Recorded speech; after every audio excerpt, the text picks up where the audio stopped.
Hello to all. I welcome all of you in this particular session where I'm going to discuss a very important current affair based news, which is the Uniform Civil Code. This particular news is highly relevant from examination perspective in your paper 2, which deals with polity and governance.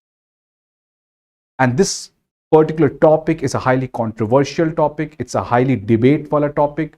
And hence, I will be trying to bring all the perspectives in front of you so that whenever you answer this particular question in your exam, your answer looks holistic, comprehensive. It covers all the dimensions. It justifies the demand.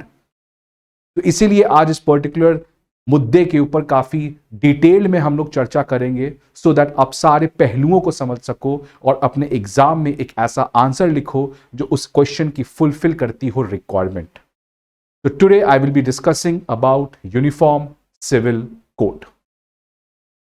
Uniform civil code आप देख सकते हो अभी news में क्यों रहा है, because law commission ने वापस से इस पर्टिकुलर चीज के ऊपर एक डिबेट स्टार्ट किया है. लॉ कमीशन ने कहा है कि लोगों जो जनता है वो अपना यूनिफॉर्म सिविल कोड के बारे में पर्सपेक्टिव सरकार तक पहुंचा सकती है. वो क्या चाहती है, क्या लोग यूनिफॉर्म सिविल कोड चाहते हैं, क्या लोग यूनिफॉर्म सिविल कोड में कुछ चेंजेस चाहते हैं. तो इसीलिए लॉ कमीशन ने इस पर्टिकुलर चीज को स्टार्ट किया है where it is asking from the feedback from the public about this particular thing. तो इसी की वजह से ये अगेन न्यूज में अभी हमारा देखने को मिल रहा है. ऑल्दो ये काफी पुराना टॉपिक है बिकॉज बीजेपी ने अपने इलेक्शन मैनिफेस्टो में ये कहा था कि they will be bringing the uniform civil code. तो उसके बाद से यूनिफॉर्म सिविल कोड काफी ज्यादा एक इंपॉर्टेंट टॉपिक बन गया. लेकिन अगेन वो पर्टिकुलर मुद्दा वापस से पब्लिक डिस्कोर्स में आ रहा है because now this time the law commission which is a commission which advices the government about the legal reforms. इस देश में क्या क्या लॉ में रिफॉर्म्स आने चाहिए. जैसे अभी आपको पता है कुछ दिन पहले ही लॉ कमीशन का रिपोर्ट आया है कि क्या सेडिशन को इंडिया से हटाना चाहिए कि नहीं हटाना चाहिए. ठीक है, तो लॉ कमीशन का यही काम है. और पहला लॉ कमीशन इंडिया का किसके चेयरमैनशिप के अंदर बनाया गया था? Lord Macaulay. तो ये आपका थोड़ा सा प्रीलिम्स पॉइंट ऑफ व्यू से हमने जानकारी दिया. बट यहां पे हमारा क्या काम है कि लॉ कमीशन ने कहा है कि लोग जनता अपने फीडबैक को सरकार तक पहुंचा सकते हैं, कमीशन तक पहुंचा सकते हैं कि वो क्या चाहते हैं यूनिफॉर्म सिविल कोड के ऊपर. तो इसीलिए this particular thing has become important. अब समझते हैं कि यूनिफॉर्म सिविल कोड है क्या. क्या सारे इंडियंस का जो लॉ है वो यूनिफॉर्म नहीं है? ये हमें समझने की जरूरत है. अब अगर बात करें सिविल और क्रिमिनल लॉ का, जो हमारा सीआरपीसी है, जो हमारा आईपीसी है, जो हमारा इंडियन एविडेंस एक्ट है, जो हमारा कॉन्ट्रैक्ट्स एक्ट है, ये जितने भी कानून हैं ये सारे एप्लीकेबल हैं to every citizen of India irrespective of their religion, caste, sex, creed etcetera. तो जो सिविल और क्रिमिनल लॉ है वो सारे भारतीयों के लिए एक ही है. डिफरेंस कहां पे आता है? पर्सनल लॉ के बारे में. पर्सनल लॉ में आपको डिफरेंट धर्म के लोगों का अपना अलग अलग कानून है. और ये पर्सनल लॉ में क्या क्या आता है? Family, marriage, guardianship, inheritance. तो जो भी एक फैमिली के स्फेयर में आता है, एक शादी के एस्पेक्ट में आता है, इनहेरिटेंस से जुड़ा हुआ सवाल है, all these are covered under the personal law. और ये पर्सनल लॉ डिफरेंट रिलीजन के लोगों का डिफरेंट है बिकॉज हर एक धर्म के लोग अलग अलग प्रैक्टिस करते हैं जो कि हिस्टोरिकली चला आ रहा है. And because India practices unity in diversity, because India follows religious pluralism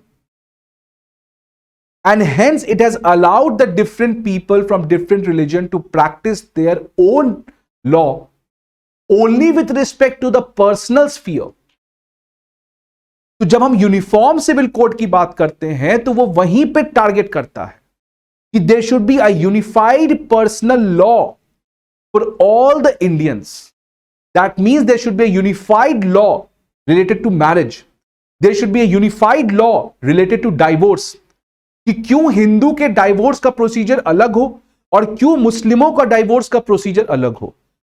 Because if in India we all are one, if we all are citizen, in India we practice fraternity, then why are we allowing such kind of differentiation?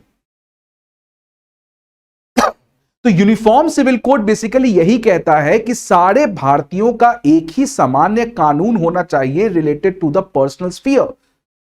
That is divorce law same Muslim में, same Hindu में, same Sikh में, same Parsi में, same Jain में.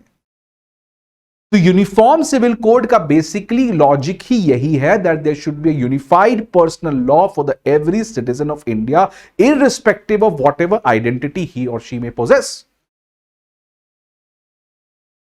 So common set of personal law for all the citizens, and that is property, marriage, divorce, inheritance and succession. बाकी इसको छोड़ के जितने भी कानून हैं सिविल एंड क्रिमिनल मैटर्स के लिए, that is the Criminal Procedure Act CRPC, Civil Procedure Code, Contracts Act, all these law are uniform for everyone. वहां तो कोई डिफरेंस नहीं है. Difference is only with respect to the personal law. Difference is only with respect to the personal law. बाकी civil और criminal matter में we have a unified law. Now, एक exception है Goa, because Goa is one of the state which practices uniform civil code. तो गोवा एक exception है जहां पे ऑलरेडी हम लोग यूनिफॉर्म सिविल कोड फॉलो कर रहे हैं. फैमिली एंड सक्सेशन लॉ जो होते हैं they are under the concurrent jurisdiction. What do you mean by concurrent jurisdiction? Concurrent jurisdiction का मतलब both state as well as center can legislate on such matters. However, if there's a clash between the law made by the state and the law made by the center, then in that case, the law made by the center prevails over that of the law made by the state. And this is what concurrent jurisdiction is all about. So family and succession law comes under the concurrent jurisdiction. That means the center, the parliament has the final say over such kind of matters. Right? Now, different personal law. अब देखते हैं, हमने बात किया कि personal law सारे धर्म के लिए अलग अलग है, तो ये डिफरेंस है क्या? अगर हम हिंदू लॉ की बात करें, जो हिंदू पर्सनल लॉ है, Sikh personal law, Parsis personal law, Christians personal law, ये सारे कोडिफाइड हैं. कोडिफाइड का मतलब कि ये एक जगह लिखे हुए हैं और passed by the Indian parliament. या तो वो कोडिफाइड हैं, एक जगह लिखे हुए हैं, या सरकार ने इसके अगेंस्ट कोई बिल एक्ट लाया है. जैसे अगर मैं हिंदू की बात करूं तो हिंदू पर्सनल लॉ में 4 मेजर लॉ हैं. एक है Hindu marriage act passed by parliament, Hindu Succession Act, Hindu Guardianship Act, Hindu Adoption Act. So Hindu, Sikh, Parsi, Jain के जो पर्सनल लॉ है which deals with marriage and other things, ये सारे एक तरीके से पार्लियामेंट के द्वारा लाए गए कानून के द्वारा रेगुलेट किए जाते हैं. लेकिन अगर हम लोग बात करें मुस्लिम पर्सनल लॉ की, तो मुस्लिम पर्सनल लॉ कोडिफाइड नहीं है. It is uncodified. ये कहीं लिखा हुआ नहीं है. ठीक है, it is based on the sharia. शरिया के ऊपर बेस्ड है ये. और इसको इंटरप्रेट कौन करता है? क्योंकि लिखा तो हुआ नहीं है. तो मुस्लिम लॉ क्या होगा? ये शरिया के बेसिस पे होगा, बट वो होगा क्या? That is decided by the Muslim clerics. वो मुस्लिम के स्कॉलर्स हैं, वो इंटरप्रेट करते हैं इस चीज. तो इन लोग का जो चीजें हैं वो कोडिफाइड है because parliament has already brought an act और उसके अंदर सारी चीज रेगुलेट होते हैं. लेकिन अगर मुस्लिमों के पर्सनल लॉ की बात करूं तो वो अनकोडिफाइड है. It is based on sharia which is interpreted by the Muslim clerics. और इसके अलावा ये तो नॉर्मल धर्म के लोग हो गए, लेकिन इसके अलावा जो ट्राइबल कम्युनिटीज है, जो नॉर्थ ईस्ट में ट्राइबल कम्युनिटीज है, नागालैंड में और बाकी स्टेट्स में, वो अपना खुद का कस्टमरी प्रैक्टिस करते हैं related to the personal sphere. वो खुद का प्रैक्टिस करते हैं. उनका खुद का अपना मैरिज सिस्टम है, उनका खुद का अपना इनहेरिटेंस सिस्टम है. तो tribal communities people follow their own set of customary law and तो इस तरीके से आप देख सकते हो कि पर्सनल मैटर्स के केस में, पर्सनल स्फीयर के मैटर्स में आपको डिफरेंट डिफरेंट धर्म के लोग डिफरेंट डिफरेंट पर्सनल प्रैक्टिसेस को follow, different law rules and regulations को फॉलो करते हैं। एंड दिस इज बिकॉज कि रिलीजियस प्लूरलिज्म बहुत जरूरी है। Every religion has their own way of life, every religion has their own set of standards, and hence India being a pluralistic country, we need to practice the value pluralism, we need to allow the diversity of spaces. And hence our constitution makers did not went ahead with a unified personal law. Rather, our constitution makers and especially Ambedkar said that every religion should practice their own personal law. However, in the long run, they should become one. But अभी क्योंकि हमारा जो society है वो काफी ज्यादा पिछड़ा हुआ है, बैकवर्ड सोसाइटी है, अभी भी हमारा देश उतना प्रोग्रेसिव नहीं हुआ है. That's why people should be allowed. Because अगर देखा जाए कायदे से तो हर एक सिटीजन के लिए एक ही पर्सनल लॉ होना चाहिए. जब सीआरपीसी एक है, जब आईपीसी एक है, तो ये क्यों अलग अलग होगा?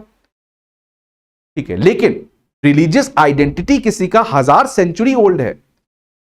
आप समझ रहे हो बात? रिलीजियस क्यों एक इंपॉर्टेंट सिंबल हो जाता है या एक इंपॉर्टेंट इमोटिव फैक्टर हो जाता है?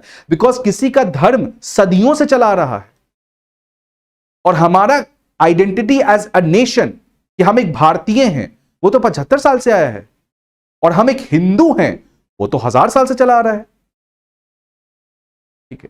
So religious identities, religious practices, religious law are very very important and very very emotional. People get emotional about it, and hence हर एक रिलीजन को अपना पर्सनल लॉ फॉलो करने का आजादी कॉन्स्टिट्यूशन मेकर्स ने दिया था.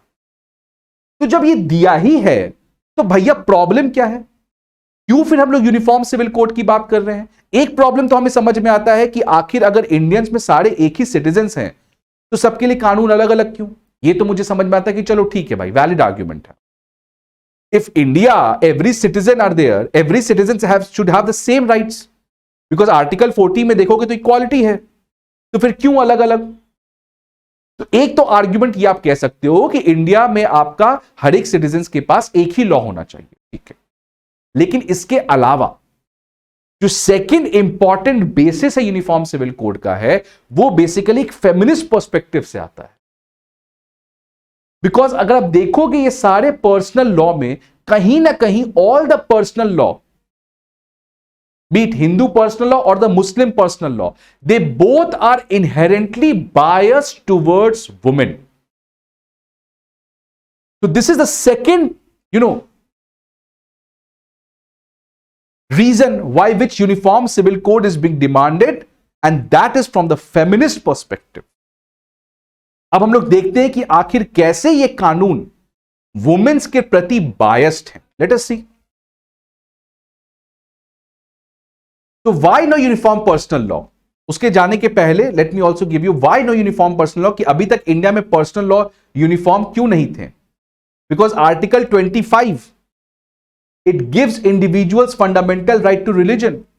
Article 26B आप पढ़े होगे पॉलिटी वाले पेपर में अपने, जहां पे जितने भी रिलीजियस डिनोमिनेशंस हैं, they can manage their own affairs in matters of the religion. Then Article 29, they give the right to conserve the distinctive culture. ठीक है, तो इसी की वजह से आप रिलीजियस फेयर में फ्रीडम को देखते हुए the constitution makers did not set up that particular uniform civil code. ठीक है, तो अभी तक आपको क्लियर है हमने क्या क्या बात किया? हमने बात किया what is unified, what personal law के केस में बात कर रहे हैं हम लोग. पर्सनल लॉ में क्या क्या आता है? Property, marriage, divorce, inheritance. इसके अलावा सिविल और क्रिमिनल मैटर्स है, वो सब कुछ तो सेम है. गोवा का एक्सेप्शन है, ये कंकरेंट लिस्ट में आता है. Different personal law, codified, uncodified, and they also follow their own customary practice. और अभी तक क्यों यूनिफॉर्म सिविल कोड नहीं रखा गया था? Because of the freedom of religion in India which we used to follow. अब प्रॉब्लम क्या है इस पर्सनल लॉ के साथ? ये देखो, age of consent for marriages. तो जनरली आप देखोगे अगर हिंदू मैरिज एक्ट की बात कर लो, उसमें कितना है कि एक लड़की अगर 18 साल की हो गई और लड़का 21 साल का हो गया, तब दोनों शादी कर सकते हैं. इसका बेसिस क्या है कि लड़का बड़ा होना चाहिए लड़की से, बिकॉज लड़के को देखभाल करना है, लड़के को घर चलाना है, लड़के को बाहर जाके जॉब करना है, और लड़कियों को तो भैया घर पे आपको झाड़ू और बर्तन करना है. Hence the boy should be older then women. This is biasness. सरकार इस पे बात भी करा रही है, सरकार इस पे बात भी कर रही है कि कैसे हम लड़कियों का एज भी 21 साल करें। ठीक है, तो हिंदू मैरिज एक्ट के अंदर ये है। अगर मुस्लिमों की बात करें तो उसमें कहा गया कि whenever a girl attains puberty she can marry, and a girl generally attains puberty by the age of 15 साल। तो यहां पे 15 है, यहां पे 18 है, और लड़के को बड़ा होना चाहिए। तो ये बायसनेस है ना। तो इसी के लिए फेमिनिस्ट पर्सपेक्टिव से लोग बात कर रहे हैं कि यूनिफॉर्म सिविल कोड होना चाहिए, और वो जो यूनिफॉर्म सिविल कोड होगा, जो कि common set of personal law होगा for the every citizen, that should try to be gender neutral, that should try to accommodate this kind of biasness and addresses these shortcomings. Then देखो second problem, practice of polygamy. Hindu law में तो it is void and punishable, but under the Muslim Islamic law ये allowed है polygamy का practice. ठीक है, तो again एक ये प्रॉब्लमेटिक चीज है आपके पास। ठीक है, this is again a problematic thing.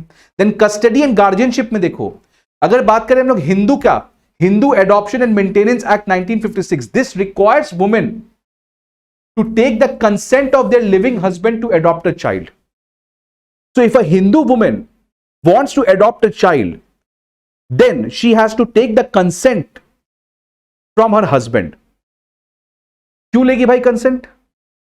She can take their own autonomous decision, but no, as per the act it is required. Now coming to the Muslim law, Muslim law में देखो क्या है कि the mother might have the custody of the child. अगर मान लो divorce हो गया है, कुछ प्रॉब्लम है, तो mother might have the custody of the child, but जो फादर है उसके पास गार्जियनशिप राइट रहेगा। तो मदर के पास बच्चा तो है, बट उसका गार्जियनशिप राइट कहां जाएगा? उसके फादर के पास। और गार्जियनशिप राइट का मतलब वो कहां जाएगा, वो क्या पढ़ेगा, वो कौन से स्कूल में जाएगा, effectively everything comes under the guardianship. So effectively the physical body is with the mother, but the entire thing is decided by the father. Again a biasness. तो ये मैं कुछ एग्जांपल ले रहा हूं, बट अगर आप एंटायर पर्सनल कोड पढ़ोगे तो all those personal codes have some और other form of discrimination which is against the women. Now अब ये देखो एक और बेस्ट एग्जांपल, प्रैक्टिस ऑफ निकाह हलाला। अब प्रैक्टिस ऑफ निकाह हलाला क्या है कि अगर मान लो एक मुस्लिम लड़के और मुस्लिम लड़की का डाइवोर्स हो जाता है, और अगर वो लड़का उस लड़की से वापस शादी करना चाहता है, तो इसके लिए एक प्रोसीजर है। ऐसे ही आप नहीं कर सकते हो शादी। उसके लिए क्या प्रोसीजर है कि पहले उस लड़की को किसी और लड़के से शादी करना पड़ेगा। उस शादी करने के बाद उसको एक रात उसके साथ गुजारना पड़ेगा, where they can have sex. और उसके बाद थर्ड, पहले क्या है कि डाइवोर्स हो गया, मान लो एक लड़का लड़की का डाइवोर्स हो गया, अब इस लड़की को वापस शादी करना है, या इस लड़की को वापस शादी करना है इस लड़की से। उस केस में क्या होगा, उसका प्रोसीजर क्या है कि पहले जो लड़की जिसका डाइवोर्स हो चुका है, इसको किसी एक और पर्सन के साथ शादी करना पड़ेगा। Then she has to have sex with him. Then the husband, जो नया वाला हस्बैंड है, वो उस लड़की को डाइवोर्स देगा।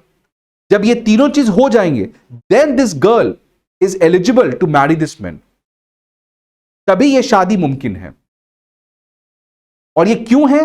बिकॉज अगर ये लड़का ने इस लड़की को डाइवोर्स दिया, मान लो ट्रिपल तलाक दिया या कोई भी ट्रिपल तलाक दिया, तो अब ये लड़के को पनिश करने के लिए, देखो तुम्हारी वाइफ उसके साथ सेक्स की, ये तुम्हारा पनिशमेंट है।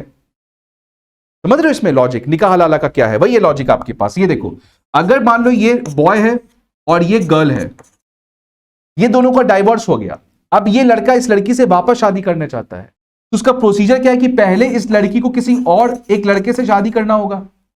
देन फर्स्ट शादी, second they both to have sex, इनको सेक्स करना पड़ेगा। Third, this guy has to leave this girl, divorce दे दे। जब ये हो जाएगा, now they both can marry. और ये क्यों है? Why the girl has to sleep with him? Because to punish this boy. देखो तुमने क्या, तुम पनिश करो, तुम जलो। तो इस तरीके से आप देखोगे तो पर्सनल कोड लॉ में हर जगह कहीं ना कहीं वो मेल स्टीरियोटाइप, मेल वाला बायसनेस जुड़ा हुआ है। तो ये बहुत बड़ा क्रिटिसिज्म है पर्सनल लॉ का, जो फेमिनिस्ट लोग करते हैं कि हमें यूनिफॉर्म सिविल कोड जरूर चाहिए। तो ये है हमारा प्रैक्टिस ऑफ निकाह हलाला। अब डिमांड फॉर यूसीसी की बात करें कि जो डिमांड फॉर यूसीसी है वो अगर अंबेडकर की बात करें तो अंबेडकर ने कहा था कि yes it is desirable but it should be voluntary, इसको इंपोज नहीं करना चाहिए। And this is why this particular thing was kept as a DPSP under article 44 that state shall endeavour to secure a uniform civil code, इसलिए इसको DPSP में रखा गया। लेकिन जो रियल सेंस में यूसीसी की डिमांड आई है वो बेसिकली वुमेन मूवमेंट से निकल के आई है। जब वुमेन आपका एम्पावर्ड हुई, जब वुमेन आपका पब्लिक स्फेयर में I by the end of 20th century, क्योंकि इंडिया में 1990 के लगभग एलपीजी रिफॉर्म्स आ गए थे, now many of the women were starting to enter into the public sphere and globally also women का पार्टिसिपेशन उस पर्टिकुलर एरा में 1970-80 उस समय जो पीरियड है उस समय काफी बढ़ गया था। So now women were trying to question all these things. और यहीं पे देखो demand for UCC was first put forward by the women activists at the beginning of the 20th century. Objective women's right equality, किसके against ये लड़ रहे थे? Triple तलाक, जिसको अब सरकार ने पनिशेबल बना दिया है। Discrimination of women with respect to civil and inheritance right, inheritance में जो कि फादर का प्रॉपर्टी कितना जाएगा सन को, फादर का प्रॉपर्टी कितना जाएगा डॉटर को, उसमें भी बहुत ज्यादा डिस्क्रिमिनेशन है। तो इन कॉन्टेक्स्ट में आपका यूसीसी का डिमांड हमारा स्टार्ट। और देखो शाह बानो केस 1985 में सुप्रीम कोर्ट ने कहा था पार्लियामेंट को कि आप यूनिफॉर्म सिविल कोड लाएं, और 2023 में देखो सेंट्रल गवर्नमेंट सुप्रीम कोर्ट का कही है कि that the constitution obligated the state to have UCC for its citizen under article 44, that is the DPSP. तो सरकार कह रही कि कॉन्स्टिट्यूशन हमें खुद कह रहा है आपको इस पर्टिकुलर यूनिफॉर्म सिविल कोड को। तो यह है आपका कुछ बेसिक इंफॉर्मेशन जो आपका आना चाहिए। अब यूसीसी का फायदा क्या है ये देखो, what are the merits for UCC. पहला यूनिवर्सल सिटीजनशिप, ठीक है, यूनिवर्सल सिटीजनशिप पहला फायदा, because every Indian is same, every citizen is same, so why different citizen belonging to different religion should have different personal law? Because that hampers fraternity, that hampers brotherhood, and hence we should go with universal citizenship. तो ये फायदा है बहुत। Second, promotes real secularism. Secularism का मतलब क्या होता है कि every person will be treated as the same, कि चाहे उसको कोई भी religion हो, it does not matter। जैसे फ्रांस में फॉलो किया जाता है। फ्रांस में क्या है सेक्युलरिज्म का मॉडल कि every French people, irrespective of whatever religion they are, they all are French citizen in front of the government. तो जब भी सरकार कोई पॉलिसी लाती है तो ये भूल जाती है कि आपका धर्म क्या है, क्योंकि सरकार के लिए आप सब एक सिटीजन। तो वो जो सेक्युलरिज्म है उसको हम लोग कहते हैं negative concept of secularism, because there is a complete separation between the state and religion. But in India आपको पता है we follow the positive model of secularism where state interferes in the matters of religion to ensure equal concern for all. ठीक है, so this will promote real secularism where every people will be considered same irrespective of which he or she religion, which religion he or she preaches. Feeling of equality, oneness, वही आपको यहां से आ गया। Tying of a modern progressive nation, obvious बात है modern progressive nation में you cannot allow all these kind of things. And then article 44 को हम implement कर देंगे। ठीक है, ठीक है, तो ये आपको हो गया women, right, women equality, secularism, fraternity, modern progressive nation, article 44, ये सब कुछ फायदे हैं हमारा यूसीसी को इंप्लीमेंट करने। और चैलेंजेस क्या क्या है ये देखो। चैलेंजेस सबसे पहले क्या है कि भैया ये टॉप डाउन अप्रोच हो।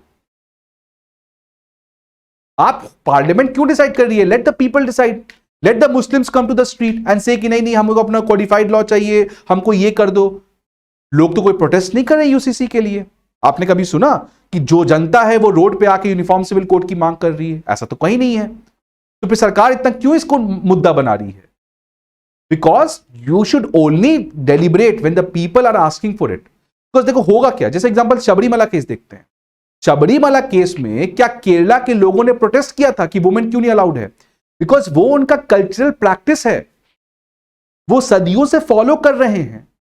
तो केरला के लोगों ने कभी ऐसा कोई डिमांड नहीं, इनफैक्ट केरला की जो वुमेन है उन्होंने भी कभी डिमांड नहीं किया था उस बड़े लेवल पे कि भाई शबरीमला में वुमेन शुड बी अलाउड। ये तो कुछ लोगों ने सुप्रीम कोर्ट में पिटीशन फाइल कर दिया और सुप्रीम कोर्ट ने कहा कि शबरीमला में वुमेन शुड बी अलाउड। लेकिन प्रॉब्लम क्या हुई? अगेन टॉप डाउन अप्रोच है। डाउन से टॉप होना चाहिए। लोग डिमांड करते तब आप करते, यहां पहले आप कर दे रहे हो, तो उससे प्रॉब्लम क्या होता है टॉप डाउन अप्रोच से, कि उसमें इंप्लीमेंटेशन में प्रॉब्लम होता है। अब देखो सबरीमला टेंपल में तो सुप्रीम कोर्ट ने कह दिया कि women of the menstruating age can go to the Sabarimala, but कितनी महिलाएं गई? एंड इनफैक्ट कुछ महिलाएं ट्राई की जाने का, तो उन पे पेपर स्प्रे मार दिया गया, उनको ह्यूमिलिएट किया गया, उनके रास्तों को ब्लॉक किया गया। So any kind of these kind of cultural reforms, especially related to the religious reforms, has to come from the people themselves. Then only you can resolve the crisis of implementation of anything. तो ये पहला आपका top down approach will never work, consensus building पे focus करना। Next, clashes with the right of religion, because every person has a right to religion, and article 26, every religious denomination has their own right to manage their religious affairs. So it will clash with one of the fundamental right, article 25. Then अगर आप uniform civil code की बात करें तो then tribal communities को भी आपको same civil code के अंदर लाना पड़ेगा, सेम पर्सनल लॉ के अंदर लाना पड़ेगा। बट क्या ट्राइबल कम्युनिटीज के बारे में आपको पता है? बिकॉज आपको देखो इंडिया में कितने ट्राइब्स हैं और उन सारे ट्राइब्स का डिफरेंट डिफरेंट प्रैक्टिसेस है, तो आप कैसे जान पाओगे किस ट्राइब का क्या प्रैक्टिस है? ठीक है, क्या आपको जानकारी भी है? अब अंडमान एंड निकोबार का कोई ट्राइब है, वो कौन सा पर्सनल लॉ फॉलो कर रहा है, उनका क्या है कस्टमरी प्रैक्टिस, क्या आप जानते हो या क्या आप जान सकते हो?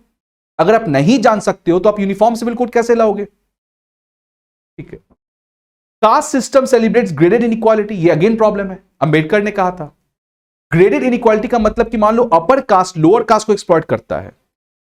Let me give you a hypothetical example कि सपोज ये सबसे अपर कास्ट है, उसके बाद ये आपका उसके बाद कास्ट है, सेकंड मान लो, ये थर्ड, ये फोर्थ, ये सबसे लोअर कास्ट है। तो ये तो इसको एक्सप्लॉइट कर रहेगा, इसको एक्सप्लॉइट करेगा, इसको एक्सप्लॉइट करेगा, तो मतलब जो सबसे ऊपर वाला ये तीनों को एक्सप्लॉइट करेगा। लेकिन ग्रेडेड इनइक्वालिटी का मतलब क्या होता है? ये जो सेकंड वाला है ये थर्ड को एक्सप्लॉइट करेगा, ये फोर्थ को एक्सप्लॉइट करेगा, और जो थर्ड वाला है वो फोर्थ को एक्सप्लॉइट करेगा। इसको कहते हैं ग्रेडेड वे में एक्सप्लॉइटेशन, ग्रेडेड इनइक्वालिटी की first will exploit all the three, second will exploit 3 and 4, third will exploit 4। तो इसीलिए कोई रिफॉर्म चाहता ही नहीं है। अगर मान लो कोई रिफॉर्म लिया कि कोई एक्सप्लॉइटेशन नहीं करेगा, तो ये तो निराश हुआ, ये भी निराश होगा, बिकॉज ये भी तो एक्सप्लॉइट कर रहा है, ये भी एक्सप्लॉइट कर रहा है, ये भी निराश होगा।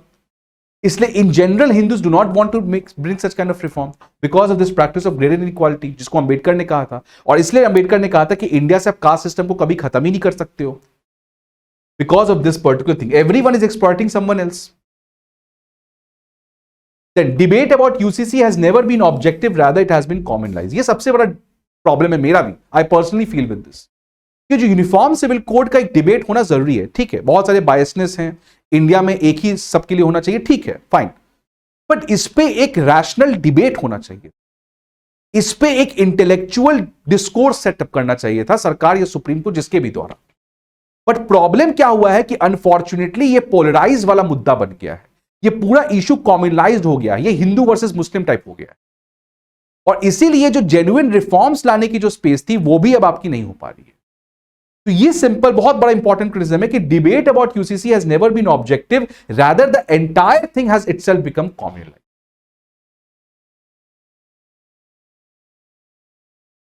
अब 21st लॉ कमीशन जो 2018 में रिपोर्ट दिया था, बहुत इंपॉर्टेंट रिपोर्ट था लॉ कमीशन का, और लॉ कमीशन जो 2018 में अपने रिपोर्ट दिया था, लॉ कमीशन ने कहा था कि it is very very difficult because of India's diversity. इतना डाइवर्सिफाइड कंट्री है कि आप सबके लिए सेम पर्सनल लॉ नहीं ला सकते हो, बिकॉज इतना ज्यादा डिफरेंट डिफरेंट प्रैक्टिसेस है, डिफरेंट डिफरेंट कम्युनिटीज हैं, कुछ कोडिफाइड है, कुछ अनकोडिफाइड है, कितने के बारे में तुम जानते ही नहीं कि वो है क्या, आप कैसे ला पाओगे? Second, it will unnecessarily be an interference of the state in the personal matter. ये एक तरीके का इंटरफेरेंस होगा स्टेट के द्वारा किसी के पर्सनल मैटर में, इसलिए हमें इस चीज से बचना चाहिए। Then special provision in the constitution. Constitution itself में ऐसे बहुत सारे प्रोविजंस हैं जिसके अंदर बहुत सारे कम्युनिटीज को अपना स्पेशल कस्टमरी प्रैक्टिस रखने का इजाजत दिया गया है, which is covered under the article 371 for Nagas, and then similarly protection for SC/ST। ठीक है, तो यही प्रॉब्लम है कि यूनिफॉर्म सिविल कोड केवल मुस्लिम वर्सेस हिंदू वाला बन चुका है, बट हम लोग भूल चुके कि ट्राइबल लोगों का अलग है, फॉर एग्जांपल नागा लोग का अलग है। ठीक है,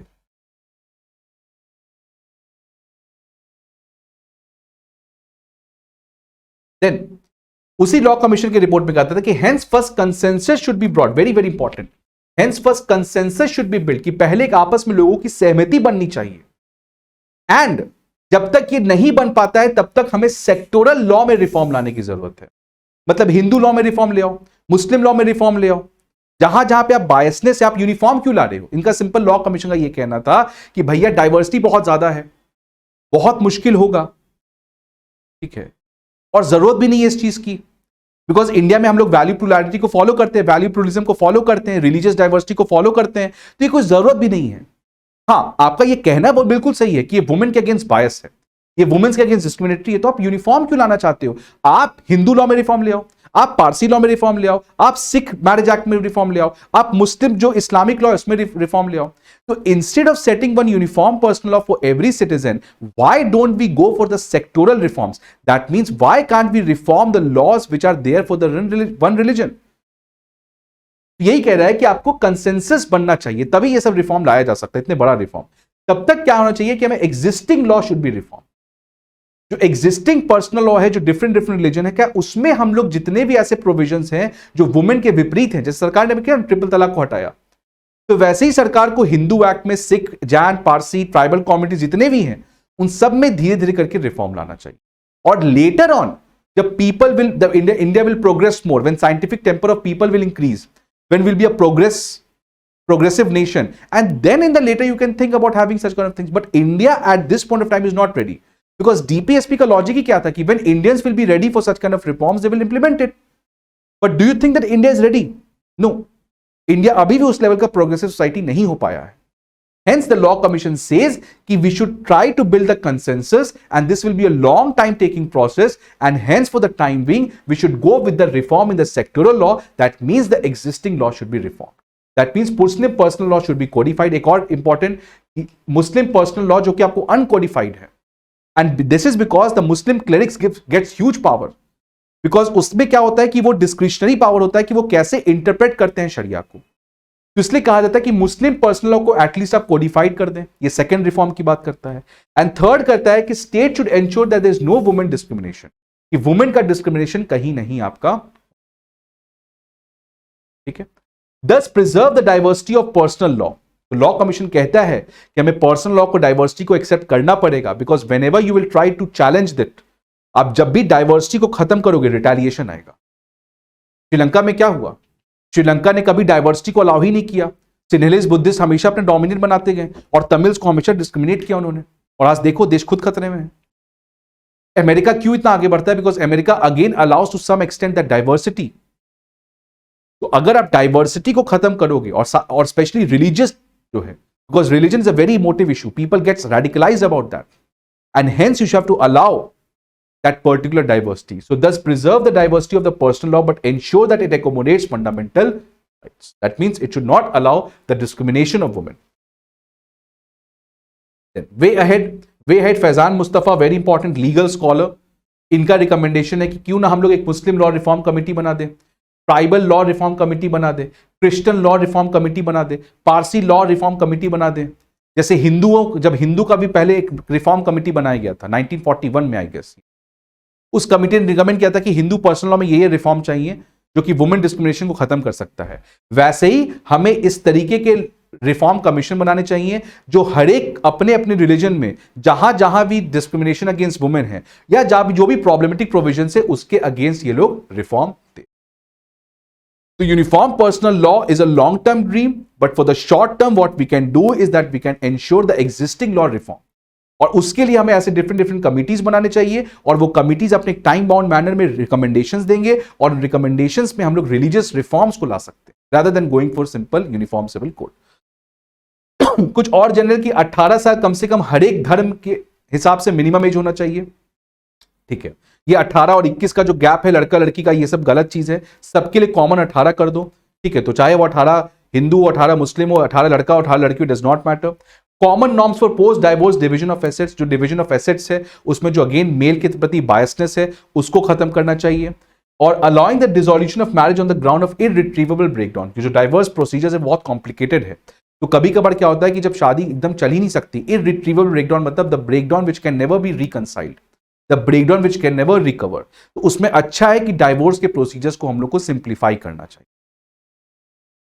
क्लियर है?